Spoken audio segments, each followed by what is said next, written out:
So last Saturday, my buddy Ethan decided he was going to impress Sophie, a girl from his spin class, by inviting her over for a homemade sushi night. Now, Ethan is the kind of guy who once cooked instant noodles in a coffee maker, but he reassured me he'd watched at least 2 YouTube tutorials and skimmed a sushi recipe blog. When I stopped by to drop off my rice cooker, I noticed something odd. On the counter, next to the nori and fish, was a 6-pack of tiny green bottles labeled Wasabi Shot, energize your taste buds. I figured it was just another one of Ethan's weird protein shake experiments and left before I could be roped into helping. A few hours later, I got a frantic text from Ethan, "Is wasabi supposed to make your ears ring and your soul leave your body?"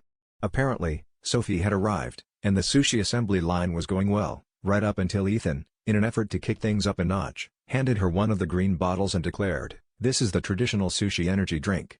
It's what gives sumo wrestlers their power."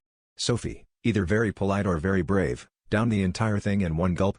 Ethan followed suit, never one to back down from his own dares. That's when things started to unravel.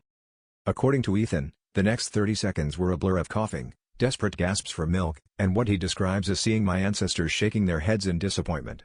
Sophie, red-faced and teary-eyed, tried to play it cool by complimenting the bold flavors, but when Ethan offered her another shot for the next roll, she bolted for the door, muttering something about needing to run a marathon to burn off the wasabi energy. Ethan sat alone at the table, surrounded by untouched sushi rolls and a lingering cloud of horseradish fumes, wondering where it all went wrong. Later, when I called to check on him, Ethan sighed and said, "On the bright side, at least now I know why sushi chefs have so much stamina.